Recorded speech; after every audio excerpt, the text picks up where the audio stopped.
함께 기도하시겠습니다. 하나님 감사합니다. 오늘도 이렇게 귀한 3일 저녁 하나님 앞에 나와 예배하며 찬양하며 또한 이렇게 말씀 듣게 하시니 감사를 드립니다. 아버지 하나님, 조금 부족하거나 아버지께서 말씀하시고 아버지께서 깨닫게 하시고 아버지께서 이 말씀 우리 가슴 속에 새기고 날마다 좀 하나님을 위해서 온전히 헌신하며 하나님 위해 우리의 삶을 온전히 살아드리는 귀한 우리 성도님들 될 수 있도록 하나님 충만하게 인도하여 주시옵소서. 감사드리며 예수님의 이름으로 기도드립니다. 아멘. 결혼에 수차례 실패한 한 여인이 있었습니다. 그녀에게는 세 번째 남편과의 사이에서 태어난 아들이 있었는데요. 그런데 그 아이는 아버지의 얼굴조차 보지 못했습니다. 왜냐하면 그가 태어나기 몇 달 전에 심장마비로 세상을 떠났기 때문입니다. 그 여인은 아이를 돌볼 시간이 없었습니다. 그저 살아가기에 바빴습니다. 아이는 어머니로부터 어떤 사랑이나 훈계나 가르침 등을 전혀 받지 못했습니다. 심지어 엄마의 직장으로 전화하는 것조차 허락되지가 않았습니다. 그는 철저하게 가정이나 주변으로부터 그렇게 소외된 채 외로움 속에서 그러한 분위기 가운데 그 아이가 혼자 그렇게 성장했으니 아이가 어떻게 됐겠습니까? 그 아이는 사랑을 받지 못하는 존재로 나는 왜 이 세상에 태어났을까? 나는 왜 살아야 하는가? 그러한 고통을 느끼며 어린 시절을 보냈습니다. 또한 세 남자에게 배신당하고 아픔을 겪은 그 어머니는 그 나름대로 또 아이를 가르치면서 사람을 믿지 말아라, 사람을 사랑하지 말아라, 사람이 사랑하는 것처럼 보여도 그것은 거짓이고 위선이다, 그것은 다 가짜다, 아무도 믿을 사람이 없다, 그렇게 가르쳤습니다. 이 아이는 그러한 환경과 또한 가르침 속에서 점점 배타적이고 공격적인 성격의 유형으로 변화해 갔습니다. 그래서 고등학교를 다니다가 큰 사고를 쳐서 결국 학교를 퇴학당하게 되고, 또한 군대에 가서도 사고를 쳐서 결국 불명예 제대를 하게 되었습니다. 결국 여기저기 외국을 떠돌다가 어쩌다 여자를 만나서 결혼을 하긴 했지만 아내를 사랑할 줄도 모르고 사랑받을 줄도 모르고 정말 그렇게 항상 부부싸움을 하면서 깊은 절망감 속에 인생을 살았습니다. 그는 학교나 군대나 가정이나 직장이나 그 어디에서도 인정받거나 사랑받지 못했습니다. 그러던 어느 날 그는 직장 건물 6층으로 올라가서 누군가를 기다렸습니다. 그리고 그 기다렸던 사람에게 총을 꺼내들어 쏘았습니다. 그의 이름은 리하비 오스왈드라는 사람입니다. 아마 들어보셨을 것입니다. 그는 1963년 10월 22일 존 F 케네디 대통령이 그 앞을 지나갈 때 그 대통령을 향해 총을 쏜 대통령의 암살자죠. 어머니로부터, 가정에서, 그리고 직장에서 그 누구에게도 사랑을 받아보지 못한 한 사람, 결국 그 한 가정으로 인해 한 나라의 비극까지 일어나게 된 것이죠. 우리는 알거나 모르거나 사랑을 받고 또 우리가 사랑하면서 살아가게 되어 있습니다. 왜입니까? 바로 그 사랑 자체이신 그 하나님께서 자신의 형상대로 우리를 지으셨기 때문이죠. 그런데 그 사랑이 점점 식어짐으로 이 세상은 점점 더 살기 어려워지고 각박한 세상이 되어가고 있습니다. 사람은 사랑 위에 살기도 하고 죽기도 합니다. 결국 사랑의 문제는 생사의 문제라고까지 말할 수 있는 것이죠. 우리가 이렇게 그 사랑을 소홀히 여겨서 안 되는 그 이유가 있는데, 그 사랑이, 그 계명이 바로 하나님의 명령이기 때문입니다. 바로 여기에 우리의 생명이 걸려 있다는 것입니다. 사랑으로 주신 이 계명을 우리가 어떠한 자세로 지켜내느냐, 이 축복된 계명에 대해서 우리가 어떠한 마음으로 어떤 자세로 대하느냐, 거기에 큰 문제가 달려 있다는 것입니다. 오늘 말씀은 예수님께서 유월절 전날 자신이 이제 세상을 떠나서 아버지께로 돌아갈 그날이 이른 줄 아시고 눈앞에 다가온 죽음의 그 순간들을 아셨지만 그럼에도 낙심하지 않으시고 평소처럼 그대로 제자들에게 가르침을 전하셨습니다. 일반적으로 죽기 전에 최후의 말을 남기죠. 그것을 우리가 유언이라고 그렇게 말합니다. 그리고 일반적으로 그 사람이 가장 원하고 바랬던 그것이 유언으로 남겨지게 됩니다. 후손들은 되도록 그것을 지키려고 노력을 하죠. 왜 그렇습니까? 그 유언에는 그 사람의 모든 것이 담겨 있기 때문입니다. 오늘 본문에서 예수님께서 우리에게 남긴 그 마지막 소원과 가르침, 어렵고 힘들더라도 바로 우리들은 그 주님의 소원과 가르침을 지켜야 합니다. 우리가 지켜야 할 그 가르침이 무엇입니까? 첫째로 우리가 예수님을 사랑하되 끝까지 사랑할 것을 가르쳐 주시고 계십니다. 자기 사람들을 사랑하실 때 끝까지 사랑하셨던 바로 자신과 같이 그렇게 하라는 것이죠. 사랑하다 오래 참지 못하고 중도에 포기하는 사랑은 온전한 사랑이 되지 못합니다. 사랑할 때 끝까지 사랑하는 것, 이것이야말로 진정한 복음이 아니겠습니까? 제가 언젠가 한번 말씀드린 적이 있는 것 같습니다.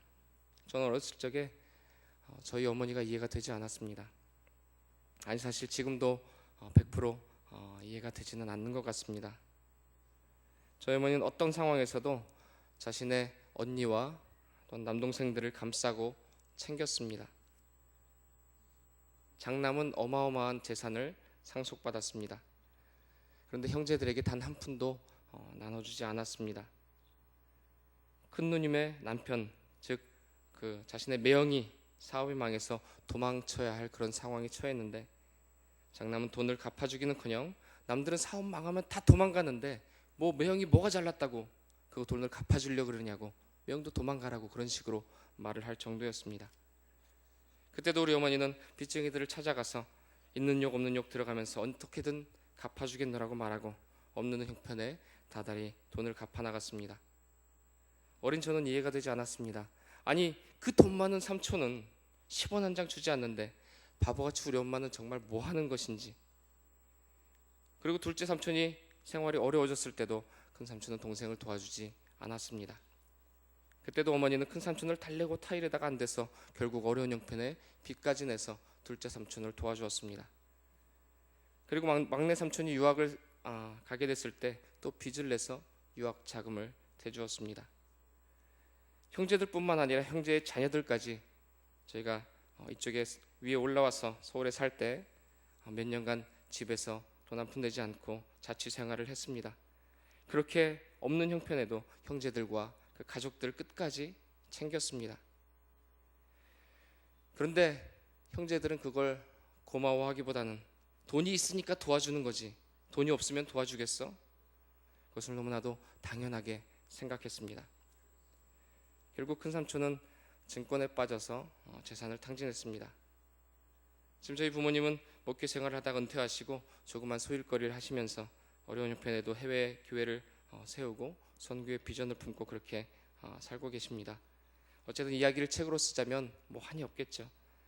그런데 저희 어머니는 지금까지도 없는 와중에도 무슨 날만 되면 그렇게 형제들을 챙깁니다. 그렇게 눈 깜짝 안 하던 큰 삼촌까지도 말입니다. 저는 도무지 그런 엄마를 이해할 수가 없었습니다. 그래서 제가 어렸을 때 이렇게 엄마에게 화냈던 기억이 있습니다. 엄마가 무슨 예수야? 다 엄마가 돈 많아서 그런다고 얘기하잖아. 근데 그런 말을 들어가면서도 그렇게 하고 싶어? 우리가 사달라는 건 사주지도 않으면서 말이야. 그때 저희 어머니께서 이렇게 말했습니다. 나라고 그런 소리 들으면서 도와주고 싶겠냐? 근데 어쩌겠냐? 그게 우리 엄니 유언인디. 일반적으로 사람은 죽음에 이르러서 유언을 남깁니다. 그리고 그 유언의 내용에 따라 그 자식들이나 그 가문에 평화가 있을 수도 있고 불화가 있을 수도 있을 것입니다. 그 유언의 내용이 주로 경제적인 것들이라면 그 가정에 불화가 일어날 것은 불보듯 뻔한 일이죠. 저희 외할머니가 돌아가시면서 남긴 유언은 크게 두 가지였습니다. 먼저는 기도를 열심히 하고 예수를 잘 믿어서 천국에서 다시 만나자는 그러한 내용이었고, 둘째로는 형제들과 우애를 가지고 어떤 상황에서도 싸우지 말고 서로를 아끼며 서로를 도우라는 것이었습니다. 결국 저희 어머니께서는 그 유언의 내용을 그렇게 지키려고 그렇게도 열심히 매일 밤 그렇게 할머니와 마찬가지로 집안일을 마침과 동시에 교회로 나가서 그렇게 기도하시고 또한 그렇게 열심히 형제들과 우애를 지키려 노력했던 것입니다. 그런데 우리 하나님의 사랑은 이와는 또 비교할 수 없는 것이겠죠. 다음과 같은 유대인의 우화가 있습니다. 하나님이 우주를 창조하시기 전 천사들을 창조하시고 그들과 대화를 하셨습니다. 내가 세상을 창조하고 그 세상에서 가장 으뜸되는 피조물로 인간을 창조하려고 하는데 어떻게들 생각하는가? 첫 번째 의의 천사가 대답했습니다. 하나님, 인간을 창조하지 마세요. 그들은 온갖 더러움으로, 그들은 온갖 불의로 세상을 더럽힐 것입니다. 두 번째 거룩의 천사가 대답합니다. 하나님, 인간을 창조하지 마십시오. 그들은 온갖 더러움으로 세상을 더럽히게 될 것입니다. 세 번째 빛의 천사가 대답합니다. 하나님, 인간을 창조하지 마세요. 그는 온갖 어두움으로 세상을 더럽힐 것입니다. 그렇게 부정의 소리들만 난무하는 그때 긍휼의 천사가 이렇게 대답합니다. 하나님, 인간을 창조하셔야 합니다. 인간을 창조하시면 이 세상은 불의로 더러워지고 어두움 속에 잠길지도 모릅니다. 그러나 이 불의와 어두움과 더러움 속에 있는 인간들에게 그럼에도 불구하고 그들을 사랑하시는 하나님의 그 사랑을 나는 이야기할 것입니다. 그리고 그들이 새로워지고 하나님께서 기대하시는 그러한 사람이 될 수 있도록 나는 인도할 것입니다. 모든 만물이 다 그를 포기해도 하나님은 절대로 포기하지 않으실 것이라는 그 사실을 나는 말할 것입니다. 비록 우화이지만 우리에게 많은 깨달음을 주는 이야기입니다. 하나님은 지금 이 시간에도 하나님 그 사랑을 줄기차게 뿜어내고 계십니다. 이 사랑 없이 우리가 살 수 있습니까? 예수님은 이 사랑을 말씀으로 그리고 삶으로 우리에게 분명하게 가르쳐 주셨습니다. 진정한 사랑은 끝까지 하는 것임을. 그런데 사실 그 사랑을 어떻게 우리가 끝까지 지켜내야 할지 막막한 것이 사실입니다.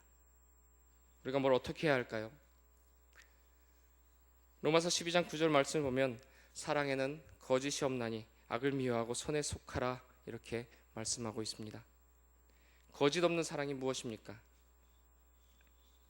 사랑은 인간 상호관계 속에 어떤 관계의 핵심 요소로서 한마디로 축약하자면 하나님의 사랑이라고 말할 수 있겠죠. 이 사랑은 자기 희생적인 사랑으로서 다른 사람의 어떤 복과 안녕을 돌보는 그러한 사랑입니다. 그 사랑에는 위선이나 거짓이 없어야 합니다. 이러한 사랑은 우리의 영적 상태를 가늠해 볼 수 있는 그런 가장 정확한 지표가 됩니다. 우리 그리스도인들의 몸에서 발휘되는 모든 은사들은 이러한 사랑으로 표현되고 또한 완성되어져 가야 합니다. 또한 이러한 거짓 없는 사랑은 선과 악을 분명히 이렇게 분별할 수 있어야 하는데요. 그리고 또한 악을 미워해야 합니다. 악을 미워한다는 것은 악을 행하기를 싫어하며 악을 돌이켜 선을 행하려 하는 날마다 그런 노력이 우리에게 필요하다는 것이죠. 여기서 미워하다는 나는 그 단어에 헬라어 아포스티게오라는 단어는 그냥 미워하다라는 정도가 아닌 혐오하다라는 그러한 뜻을 내포하고 있습니다. 우리가 혐오스러워하는 그 사람이나 어떤 물건이나 어떤 짐승과 잠시라도 함께 있을 수 있습니까? 만약에 바퀴벌레나 쥐를 혐오하는 사람들이라면 만약에 방에 바퀴벌레나 쥐가 가득 차 있는 그런 방에서 우리가 잠시라도 있을 수 있겠습니까? 생각만 해도 소름이 돋을 것입니다. 기겁을 하고 도망가겠죠. 우리가 악을 대할 때 그래야 한다는 것입니다. 우리가 우리 삶의 길목길목에서 여러 가지 선택을 해야 할 때가 있습니다. 선을 쫓아갈 것인지 악을 택할 것인지. 우리가 누군가를 사랑하되 끝까지 우리가 사랑하기 위해서는 그런 상황에서 선이냐 악이냐 옳은 것이냐 그른 것이냐 우리는 그 선택의 순간마다 선에 속하기 위해서 우리가 선으로 악을 이기며 악은 그 모양이라도 버리고 또한 미워하는 그런 삶의 태도가 우리에게 필요하다는 것입니다. 그래야 우리가 사랑하되 끝까지 사랑할 수 있는 것입니다. 그런데 때로 어떤 사람들은 하라는 명령은 잊어버린 채 하지 말라고 하는 그 명령 거기에만 매여 사는 사람들이 있습니다. 그런 사람들 안에는 기쁨이 있을 수가 없겠죠. 그저 억지로 노예적으로 순종을 하며 끌려갑니다. 심지어는 팔자라고 생각하면서 억지 춘향 노릇을 하죠. 참으로 불행한 일입니다. 어떤 사람은 결혼을 했는데 결혼이 못마땅합니다. 그래도 어쩔 수 없이 팔자라고 생각하면서 사랑하고 싶지 않은 사람 사랑하고 봉사하고 싶지 않은 일에 봉사하고 그럭저럭 한평생을 그렇게 살다가 갑니다. 어찌 생각하면 하지 말라고 한 것은 대충 지킨 것 같은데 거기에 매여 살면서 행복하지 못하고 불행합니다. 하나님께서 우리에게 계명을 주셨을 때 과연 이렇게 되기 위해서 이러한 것을 위해서 우리에게 계명을 주셨겠습니까? 전에 있던 교회에서 한 성도님이 이런 고백을 했습니다. 남편이 교회도 잘 안 나오고 교회 일하는 것도 못하게 하고 돈은 못 벌어오면서 고집은 정말 불통이었다고 합니다. 그래서 삶에 기쁨이 없고 정말 속이 타 들어갔다고 합니다. 남편이 정말 미웠다고 합니다. 그런데 예수님께서는 원수도 사랑하라고 하셨는데 일단 원수는 아니고 원수 같은 사람이죠. 근데 말씀과 같이 왼수 같은 남편도 사랑하려고 참으로 애쓰고 노력했는데 그게 뜻대로 되지 않으시더랍니다. 어떻게 보면 진정한 사랑 없이 그저 율법에 매여 살았던 거죠. 그런데 밉다니까 업어달랜다고 갑자기 또 큰 병에 걸렸다고 합니다. 병을 간호하면서도 처음에는 정말 너무 미웠다고 합니다. 그런데 기도하면서 하나님께서 이러한 마음을 주셨다고 합니다. 하나님께서 나를 사람 만들라고 이렇게 이 사람을 악하게 쓰셨던 것이구나. 이 사람은 나 때문에 이러한 악역을 감당해야만 됐구나. 그렇게 생각하니 그때부터 또 남편이 불쌍해 보이더랍니다. 그래서 병간호하랴 살림하랴 돈 벌랴 그 바쁜 와중에도 그 모든 일들을 그때부터 기쁨으로 감당할 수 있었다고 합니다. 그런데 놀랍게도 몸이 많이 회복되시고 이제 같이 교회도 열심히 잘 나오시고 너무나도 이쁜 남편이 되었다고 합니다. 그래서 그 남편에게는 미안한 소리지만 그 병이 우리 가정의 축복이 되었다고 그렇게 고백을 들은 적이 있었습니다. 아마도 지금쯤이면 거의 회복되시지 않았을까 그렇게 생각이 됩니다. 우리가 하나님의 계명을 어떻게 따라가며 어떠한 마음으로 순종해야 합니까? 계명이 누구를 위한 것입니까? 예수님은 이것에 대하여 비슷한 명제를 제시한 적이 있습니다. 사람이 안식일을 위해 있느냐 아니면 안식일이 사람을 위해 있느냐. 다시 말해서 말씀이 이 계명이 사람을 위해 있느냐 아니면 사람이 계명을 위해 있느냐 같은 말이죠. 그러므로 이 계명을 우리는 정말 나 자신을 위해서 하나님이 너무나도 소중하게 해주신 축복의 명령인 것을 우리가 깨닫고 감사의 마음으로 사랑의 마음으로 이 계명을 우리가 받들 수 있어야 한다는 것입니다. 그런데 우리가 사랑에 대해서 조금 조심해야 될 그런 생각이 있습니다.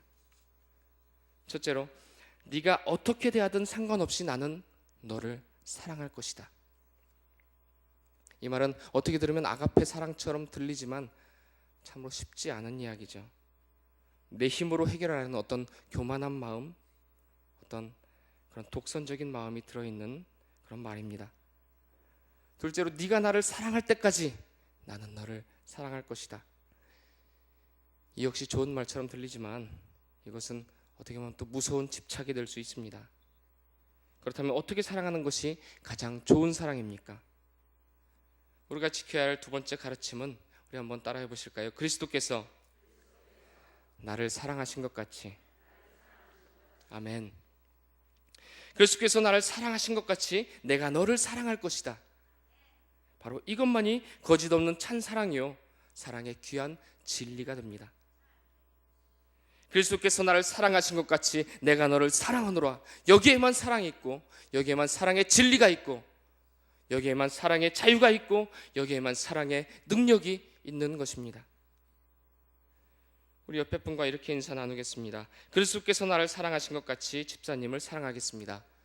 그리스도께서 나를 사랑하신 것 같이 권사님을 사랑하겠습니다. 내가 너희를 사랑한 것 같이, 내가 너희를 사랑한 것 같이 너희도 서로 사랑하라. 여기에는 두 가지 중요한 의미가 있습니다. 하나는 우리 주님의 사랑을 받았다 하는 그것이 동기요, 기본이요, 기초가 된다는 것입니다. 그리고 우리가 주님께 사랑받았다는 것 그 자체도 아주 중요합니다. 왜입니까? 거짓이 없는 그 사랑의 뿌리, 바로 거기에 거짓이 없는 그 사랑의 뿌리가 있기 때문이죠. 그렇다면 주님께서 우리를 사랑하신 그 사랑이 도대체 무엇입니까? 우리 인간이 죄를 짓고 하나님과 원수가 되었을 때 우리를 위해 화목제물로 친히 이 땅에 오셔서 우리 죄를 위해서 십자가를 지신 바로 그 사랑 아닙니까? 예수님은 죄인을 사랑하신 것이지 의인을 사랑하신 것이 아니죠. 예수님께서는 죄덩어리인 우리를 그렇게 사랑해 주신 것입니다. 우리가 받는 사랑이 바로 그러한 사랑이라는 것이죠. 사랑하신 성도 여러분, 내가 받은 것만큼만 남을 사랑하시겠습니까? 아니면 사랑받기 위해서 사랑하시겠습니까? 그것도 아니면 사랑할 만한 가치가 있을 때 사랑하시겠습니까? 우리가 받은 사랑은 그러한 사랑이 아닙니다. 글쎄요, 조금 앞뒤가 안 맞는 이야기처럼 들리실지 모르겠지만 사랑은 의무이지만 자유입니다. 그 사랑은 희생이지만 기쁨입니다. 엄청난 수고와 인내이지만 그것은 행복입니다. 오늘 드린 말씀들을 종합해 볼 때 어떠한 결론이 나옵니까? 우리는 사랑을 하되 그리스도께서 우리를 사랑하신 것 같이 또한 끝까지 사랑해야 합니다. 물론 쉽지 않습니다. 어쩌면 지금 강단에서 설교에 있는 저에게 가장 부족한 모습이 아닌가 생각이 됩니다. 이상하게 부족한 부분을 항상 이렇게 말씀을 준비케 하시는 것 같습니다. 사실 오늘 아침에도 잘못은 제가 해놓고 저희 처에게 막 좀 짜증을 부렸었습니다. 그러한 모습들 참 어렵죠. 사실 모든 사람과 서로 사랑하고 화목하는 그 일이 결코 쉬운 일은 아닐 것입니다. 그러나 로마서 12장 18절에 너희로서는 모든 사람과 더불어 화목하라 이렇게 말씀하고 있는데요. 그 앞에 어떤 단서가 붙어 있는지 혹시 아십니까? 우리 다 같이 로마서 12장 18절 말씀 함께 찾아보시겠습니다. 신약성경 256페이지에 있습니다. 로마서 12장 18절 말씀